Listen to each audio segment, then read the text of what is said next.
Hello friends, I am Sameer Gelani. Saraswati Group of Education online લેક્ચરમાં આપ સૌ વિદ્યાર્થીઓનું હાર્દિક સ્વાગત છે. વિદ્યાર્થી મિત્રો, આપણે ચેપ્ટર નંબર 10 બજાર પ્રક્રિયા સંચાલન ધોરણ 12 કોમર્સ વાણિજ્ય વ્યવસ્થા સબ્જેક્ટની અંદર અગત્યના એક ચેપ્ટરની અંદરના આપણે આગલા લેક્ચરની અંદર સરસ મજાનો એક ક્વેશ્ચન કે જે લેબલિંગ અને બ્રાન્ડિંગ તેમજ પેકેજિંગ વિશેની આપણે સમજૂતી મેળવી હતી. આ લેક્ચરની અંદર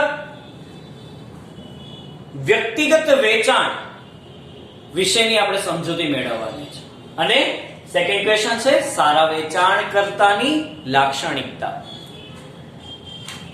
વ્યક્તિગત વેચાણ, જો આજે કોઈ પણ કંપની છે, એ કંપની જે પ્રોડક્ટ બનાવે છે, એ પ્રોડક્ટ નું બજારની અંદરમાં સૌથી વધુ ને વધુ વેચાણ થાય એ માટે ઘણા બધા પ્રયત્ન કરતી હોય છે.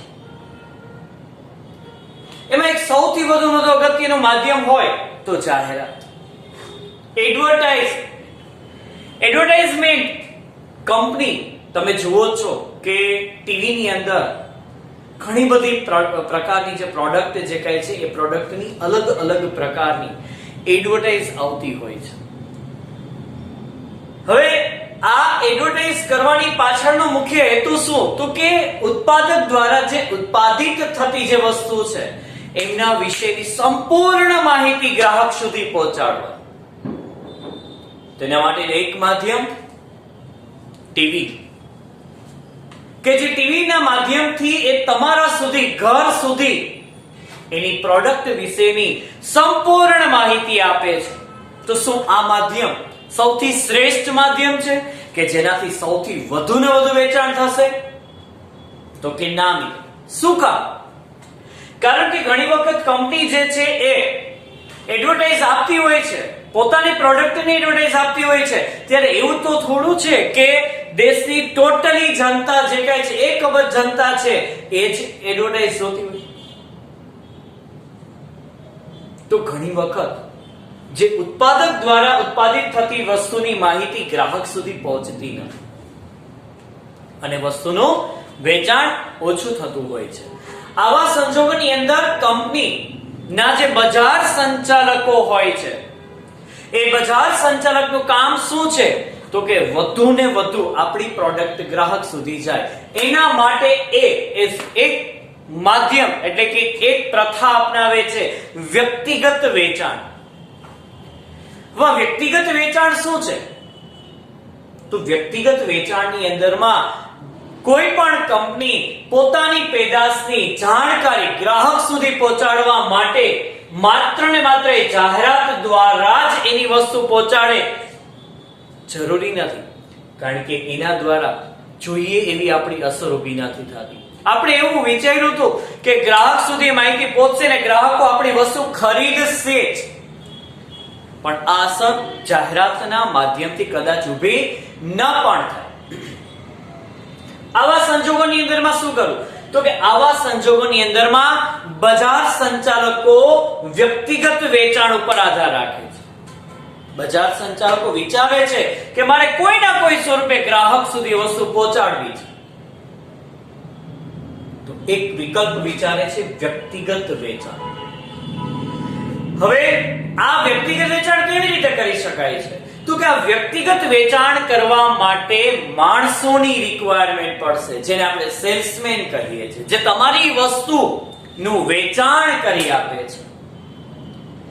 સંભવિત ગ્રાહકો, સંભવિત ગ્રાહકની ગ્રાહક જો આપણા થયા નથી પણ કદાચ સંભાવના છે કે વસ્તુ ખરીદે, તો એ સંભવિત ગ્રાહકો પાસે એ સેલ્સમેન જાય છે અને એ સેલ્સમેન એ સંભવિત ગ્રાહકને વસ્તુનું નિદર્શન કરે છે. એ વસ્તુનું નિદર્શન કેવી રીતે કરે છે? એ વસ્તુ એ બજાર સંચાલકો દ્વારા એ સેલ્સમેનને પ્રોવાઈડ કરવામાં આવે છે અને એ સેલ્સમેનને જુદા જુદા એરિયાની અંદરમાં પહોંચાડવામાં આવે છે અને એ સેલ્સમેન એ વસ્તુ લઈ અને ગ્રાહકના ઘર સુધી પહોંચે છે અને ગ્રાહકને એ વસ્તુ વિશેની માહિતી આપે છે. તમારી ઘરે પણ મિત્રો તમે જોઈ શકો છો કે સેલ્સમેન ઘણી વખત આવતા હોય છે, સોક્સ વેચવા માટે આવતા હોય છે, કોઈ પાવડર વેચવા માટે આવતા હોય છે, કોઈ સાબુ વેચવા માટે આવતા હોય છે, શેમ્પુ માટેની આ જાહેરાત માટે આવતા હોય છે. તો આ શું છે? વ્યક્તિગત વેચાણ છે. તમારી ઘરે આવે છે અને તમારી ઘરે આવી અને એક્સક્યુઝ મી મેડમ કહી અને બોલાવે છે અને વસ્તુ વિશેની એ સંપૂર્ણ માહિતી આપે છે, એ વસ્તુનું નિદર્શન કરે છે, એ બતાવે છે. આજે દાખલા તરીકે જે સ્લાઇડર આપણે કહીએ છીએ, જે ટોમેટો છે, પોટેટો છે, જેની સ્લાઇડ કરવા માટેના જે મશીન બધા આવે છે, ચીલી કટર આપણે કહેતા હોય છે, કટર, એ લઈને આવે છે, એ સાથે બેસે છે, તમારી સાથે બેસી અને ચીલી કટરની મદદથી એની અંદર ટોમેટો છે, ડુંગળી છે, પોટેટો છે, એની સ્લાઇસ એ લોકો કરતા હોય છે, એની સ્લાઇસ કરીને તમને બતાવતા હોય છે. એ વસ્તુને નિદર્શન કર્યું કહેવાય. અને એ વસ્તુનું નિદર્શન સંભવિત ગ્રાહકોને જરૂરી માહિતી પણ સાથે સાથે પૂરી પાડે છે કે આનો ઉપયોગ કેવી રીતે કરવો, કેટલા સમય માટે ઉપયોગ કરી શકાય છે, આનાથી લાભ શું મળે છે, બીજી અન્ય પ્રોડક્ટો છે એના કરતા આના ભાવ શું છે, અન્ય પ્રોડક્ટ છે એના કરતા આમાંથી ગુણવત્તા વધુ સારી મળે છે, કેટલી વસ્તુ વિશેની જરૂરી તમને શું આપે છે? માહિતી આપે છે. સરસ. વ્યક્તિગત વેચાણના કારણે સંભવિત ગ્રાહકો ને પેદાશમાં વિશ્વાસનું સંપાદન કરે છે, ગ્રાહકને વિશ્વાસમાં લાવે છે કે અમારા દ્વારા જે ઉત્પાદિત થયેલી છે કોઈ પ્રોડક્ટ છે, કોઈ વસ્તુ છે, એ અન્ય બીજી કોઈ પણ ઉત્પાદક દ્વારા ઉત્પાદિત થતી નથી અને એ જે ઉત્પાદિત કદાચ કરે છે તો એના કરતા સૌથી વધુ ને વધુ બેટર અમારી વસ્તુ છે, સારી ગુણવત્તાવાળી વસ્તુ છે, તમને ઘણી બધી ફાયદાકારક છે અને એ બી ઓછામાં ઓછા કિંમતમાં. ગ્રાહકને એટલા બધા વિશ્વાસમાં લાવી લે છે, ગ્રાહક તમારી વસ્તુ ખરીદવા તૈયાર થઈ જશે, એ વસ્તુ ખરીદવા તૈયાર થઈ જશે. તો ગ્રાહકોને વિશ્વાસમાં લાવે છે અને ગ્રાહક એટ એ ટાઈમ કોઈ પણ પ્રકારની શંકા રહેલી, પોતાના મનની અંદર રહેલી જે કઈ શંકા છે, કુશંકા છે, પ્રશ્ન છે, તેનું તાત્કાલિક સમાધાન કરી આપે છે, તાત્કાલિક તમારા પ્રશ્નોનું સોલ્યુશન લાવે છે. એ વ્યક્તિગત વેચાણ કરતા જે સેલ્સમેન છે એની પાસે પ્રકારની સંપૂર્ણ માહિતી હોવી જોઈએ, તો તમારી રહેલી જે કઈ શંકા કુશંકા છે એનું સમાધાન કરી આપે છે. વ્યક્તિગત વેચાણથી પેદાશની જાહેરાત તો થાય છે, મીન્સ કે જાણકારી તો પ્રાપ્ત થાય છે, પરંતુ આ ઉપરાંત પેદાશ જે છે એ પેદાશની પસંદગીમાં પણ તમને પ્રાધાન્ય મળે છે, મહત્વતા મળે છે. આજે એક ને એક પ્રોડક્ટ બજારની અંદરમાં ઘણી બધી કંપનીઓ ઉત્પાદિત કરતી હોય છે. હવે તમારા દ્વારા જો સારામાં સારું રિપ્રેઝન્ટ કરવામાં આવેલી હોય, કોઈ પેદાશ જે કાંઈ છે, પ્રોડક્ટ જે કાંઈ છે, એની સંપૂર્ણ માહિતી બહુ અસરકારક આપવામાં આવેલી હોય વેચાણકર્તા મારફતથી, તો તમને અન્ય પ્રોડક્ટમાંથી આ વસ્તુ તમે ખરીદવાની તમે પસંદગી કરો છો, તો પસંદગીમાં પણ પ્રાધાન્યતા આપવા માટે મદદરૂપ બને છે. તો તમારી વસ્તુનું શું થઈ ગયું મિત્ર? વેચાણ થઈ ગયું. આપણે શું કરવાનું હતું? વસ્તુનું વેચાણ કરવાનું હતું. બસ આપણી પ્રોડક્ટ સૌથી વધુ ને વધુ વેચાણ થાય એવા આપણે શું કરવાના છે? પ્રયાસ. એમાંનો આપણે એક પ્રયાસ કર્યો વ્યક્તિગત વેચાણ. કોણ કરશે મિત્ર? સેલ્સમેન કરશે. એ સેલ્સમેન પાસે વસ્તુ વિશેની શું હોવી જોઈએ? માહિતી હોવી જોઈએ. એ તમારી પાસે આવી એ વસ્તુનું શું કરે છે? નિદર્શન કરે છે. તમારી શંકા જે કઈ શંકાઓ જે કઈ રહેલી પ્રશ્ન જે કઈ છે એનું શું કરે છે? સમાધાન કરે છે. પેદાશ વિશેની સંપૂર્ણ શું આપે છે? માહિતી આપે છે અને વસ્તુનું શું કરે છે? વેચાણ કરવા માટે મદદરૂપ બને છે. આ થયું વ્યક્તિગત વેચાણ. ઓકે, મેં હમણાં તમને કહ્યું ને, આ તો 2 માર્કનો પ્રશ્ન છે કે વ્યક્તિગત વેચાણ વિશે ટૂંકમાં લખો. હવે મેં તમને હમણાં જ કીધું વ્યક્તિગત વેચાણ કરવા માટે કંપનીએ કોની નિમણૂક કરવી પડે? સેલ્સમેન. કોની? સેલ્સમેન. હવે સેલ્સમેન છે એને વેચાણ કરતા પણ કહી શકાય છે. તો પરીક્ષાની અંદરમાં આપણે 3 માર્કનો એવો પ્રશ્ન પણ પૂછાય છે કે સારા વેચાણકર્તાની લાક્ષણિકતા જણાવો. સેલ્સમેન છે એ સારો પણ કેવી, એની શું એ લાક્ષણિકતા ધરાવતો હોવો જોઈએ? તો આપણે કહી શકાય કે એની જે કેરેક્ટરિસ્ટિક જે કાંઈ છે એ સારી છે, એ સેલ્સમેન સારો છે. તો કંપની જ્યારે સેલ્સમેનની નિમણૂક કરે છે ત્યારે સેલ્સમેનની અંદરમાં અમુક પ્રકારના ગુણ, એનું વ્યક્તિત્વ, આ બધી જ બાબતો ચકાસી, એનું જ્ઞાન ચકાસી અને પછી તમને યોગ્ય લાગે તો એ વ્યક્તિ તરીકે, સેલ્સમેન તરીકે નિમણૂક કરવામાં આવે છે. તો ચાલો મિત્ર આપણે જોઈએ સેલ્સમેન કેવો હોવો જોઈએ, સેલ્સમેનની લાક્ષણિકતા કેવી હોવી જોઈએ. એના માટેનો આપણે 3 માર્કનો પ્રશ્ન પૂછાય છે. આપણે 6 મુદ્દા લખવાના રહેશે. ઓકે, પહેલું, વેચાણ કરતા સેલ્સમેન દેખાવે સ્માર્ટ હોવો જોઈએ, ચાલાક હોવો જોઈએ.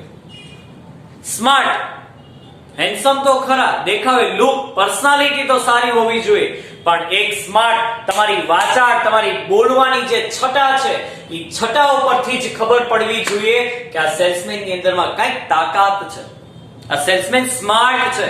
સામેવાળી વ્યક્તિ બેઠેલી હોય એ વ્યક્તિને બોટલની અંદર ઉતારી દેવાની એનામાં એક તાકાત હોવી જોઈએ. તો એ વ્યક્તિ સ્માર્ટ હોય તો જ થઈ શકે, બાકી તમને ભોળવી દે શકો. આપણે વસ્તુનું વેચાણ ગમે એમ કરીને કરાવવું છે, ગ્રાહક એ વસ્તુ ગમે એમ કરીને ખરીદી લે, તો જો એ સેલ્સમેન ચાલાક હશે, સ્માર્ટ હશે તો તમારી વસ્તુનું વેચાણ થઈ જશે. વાચાળ, એની બોલવાની છટા, સામેનો વ્યક્તિ સાંભળવા તૈયાર થવો જોઈએ. એ રિપ્રેઝન્ટ કરતો હોય ને તો તમે એની સામે બેસી ગયા હોવા જોઈએ, કે એની સામે ઊભા રહી ગયા હોવા જોઈએ. પહેલેથી માંડીને છેલ્લે સુધીની તમામ પ્રકારની માહિતી તમે સાંભળતા હોવા જોઈએ. પણ માય ગાંગલાની જેમ બોલતો હોય, તંદુરસ્ત ના હોય, લુક, પર્સનાલિટી સારી ના હોય અને ગમે એવી સારી પ્રોડક્ટ લઈને તમારી ઘરે આવે ને તોય તમે એને ના પાડી દો છો, મારે નથી લેવી, નીકળી જાઓ. પણ જો દેખાવમાં સ્માર્ટ હોય, પર્સનાલિટી સારી હોય, વાચાળીની બોલવાની છટા સારી હોય અને એકદમ તંદુરસ્ત હોય, હેલ્ધી પર્સનાલિટી હોય તો તમે એને સાંભળવા તૈયાર થશો. સેકન્ડ, વેચાણ કરતા વાતચીત કરવાની બાબતમાં કુશળ તેમજ બુદ્ધિ ચાતુર્યથી ભરપૂર અને આવડતવાળો હોવો જોઈએ. જો કોઈ પણ સેલ્સમેન તમારી ઘરે આવે છે અને સેલ્સમેન વાતચીત કરવામાં એક કુશળતા ના ધરાવતો હોય, એની કોઈ આવડત હોય કે કેમ વાતચીત કરવી. આજે કોઈ પ્રોડક્ટ લઈને આવ્યો છે, દાખલા કે માર્કર, તો કે આ કંપની એક માર્કરનું ઉત્પાદન કર્યું છે, આ માર્કર આ રીતની હોય છે, માર્કર બહુ સારી છે, બોર્ડની તેમાં લખી શકાય છે, માર્કર ઉભરાતી નથી, આમ નથી, તેમ શું છે, પણ કંઈક સાંભળવા તો દો. એટલે એક બોલવાની એની એક છટા હોય, એક વાત કરવાની એની કુશળતા હોય. એક્સક્યુઝ મી મેડમ, આજે અમારી કંપની તરફથી એક માર્કર નું ઉત્પાદન જે કરવામાં આવેલ છે, આજે એના વિશે હું આપને એક માહિતી આપવા ઈચ્છું છું. જો આપ ખરીદવા ઈચ્છો તો પણ વાંધો નહીં અને ન ખરીદવી હોય તો પણ કઈ વાંધો નહીં, પણ જસ્ટ તમે મને ખાલી 5 મિનિટ આ વસ્તુ વિશેની માહિતી મારે તમને આપવી છે. ખાલી મને 5 મિનિટ તમે મને સાંભળો. જો આટલો પ્રેમથી તમે બોલશો તો એની વાત કરવાની જે કુશળતા છે, જે આવડત છે, એનાથી કદાચ સામેવાળો વ્યક્તિ તમારી એ વાત સાંભળવા તૈયાર થઈ જશે. થર્ડ, વેચાણ કરતા સંભવિત ગ્રાહકો સાથે, મેં કીધું ને હજી ગ્રાહક થઈ નથી ગયો, એ ગ્રાહક નથી, સંભવિત ગ્રાહક છે. કદાચ તમારી વસ્તુ ખરીદે તો ગ્રાહક છે, બાકી તો હજી સંભાવના છે. એ સંભવિત ગ્રાહકો સાથે વાતચીત કરવાની કુશળતા તેમજ કોઈ ન્યૂ પ્રોડક્ટ જે કઈ છે એ પ્રોડક્ટને કઈ રીતે રજૂઆત કરવી એની એક શૈલી હોવી જોઈએ, એની એક રીત હોવી જોઈએ, એની એક પદ્ધતિ હોવી જોઈએ અને સાથે સાથે એ ગ્રાહકોને એ સમજાવવાની એક આવડત પણ હોવી જોઈએ. આજે કોઈ કંપનીએ કોઈ ક્લિનિક પ્લસ શેમ્પુ કોઈ ન્યૂ પાઉચની અંદરમાં એને બનાવ્યું છે તો એની એક એને પ્રેઝન્ટ કરવાની એક કુશળતા હોવી જોઈએ કે અમારી કંપની તરફથી ક્લિનિક પ્લસ શેમ્પુ નું એક આ જે 25 ગ્રામ નું એક શેમ્પુ પાઉચ છે એ નવું બનાવવામાં આવેલ છે અને આજે અમારી કંપની તરફથી જે પાઉચ આપને અમારા તરફથી જો તમે ખરીદશો તો આપને 2 રૂપિયાનું એક પાઉચ પડશે. પણ આ જે પાઉચ છે એ તમે મેડિકલ સ્ટોરમાંથી, પ્રોવિઝન સ્ટોર્સમાંથી પણ પરચેસ કરી શકો છો. પણ જો ત્યાંથી તમે પરચેસ કરીશો તો એક પાઉચ આપને 3 રૂપિયાનું મળશે. જો અમારી પાસેથી અત્યારે કંપની તરફથી તમે જે અમારા દ્વારા જે રજૂઆત કરી અને જે તમે ખરીદશો તો આપે 10 પાઉચની સાથે આપને 3 પાઉચ ફ્રી આપવામાં આવશે અને 2 પાઉચ આપણે કન્ડિશનરના તમને આપવામાં આવશે.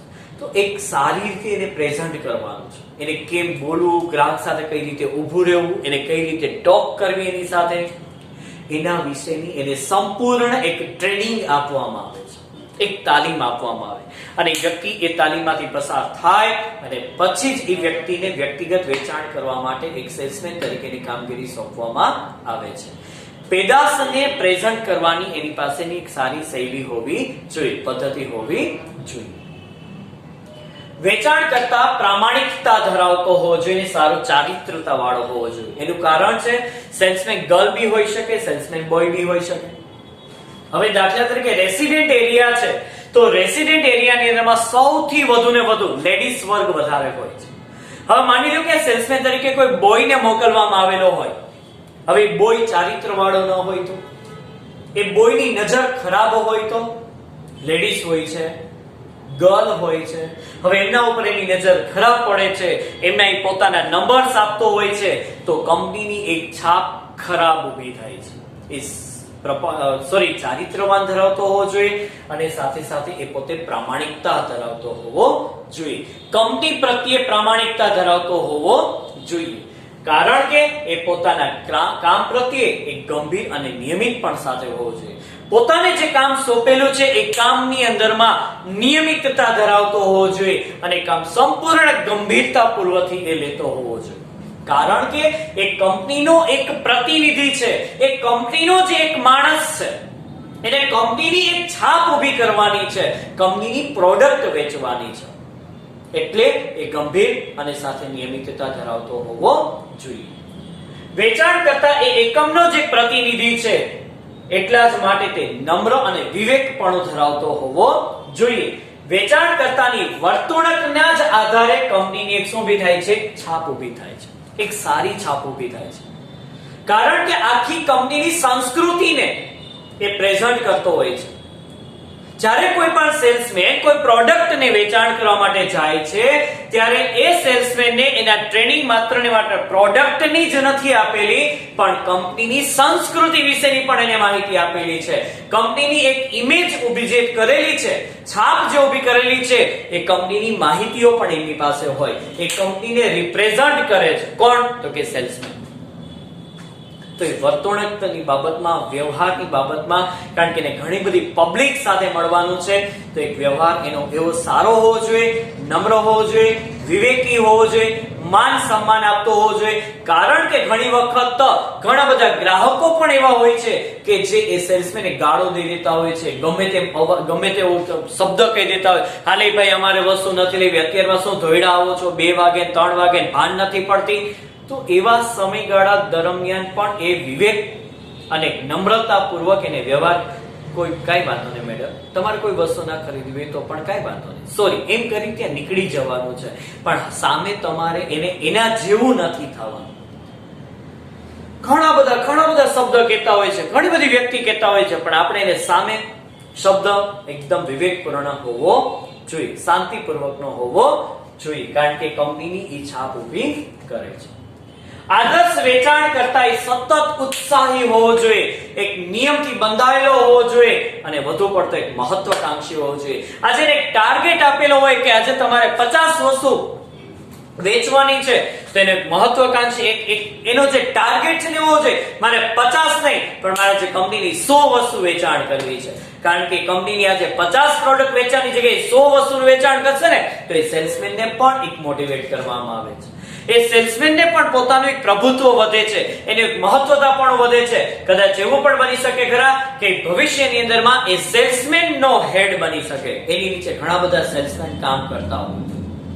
માર્કેટિંગ કરવા માટેની જો તમે એક ભવિષ્યના બિઝનેસમેન બનવા જઈ રહ્યા હો, ભવિષ્યમાં બિઝનેસમેન તમારે બનવું હોય તો એક એઝ એ કસ્ટમરને તમે સાચવવાની તમારી પાસેની ટ્રીક હોવી જોઈએ. માર્કેટિંગ કરવા માટેની એક કળા, એક આવડત તમારી પાસે હોવી જોઈએ. તો જ તમે તમારું પ્રોડક્ટ જે કાંઈ છે એનું માર્કેટિંગ તમે સારામાં સારું કરી અને વસ્તુનું તમે વેચાણ કરી શકશો. તો તો આ થયું તમારું 3 માર્કનો પ્રશ્ન, સારા વેચાણકર્તાની લાક્ષણિકતા. તો મિત્ર, આ લેક્ચરની અંદર આપણે બે પ્રશ્ન ભણ્યા, એક 2 માર્કનું વ્યક્તિગત વેચાણ અને 3 માર્કનો પ્રશ્ન આપણે ભણ્યા સારા વેચાણકર્તાની લાક્ષણિકતા, જે આ પ્રશ્ન 2019-2020 ની અંદરમાં પ્રશ્ન પૂછાયેલ છે. આભાર.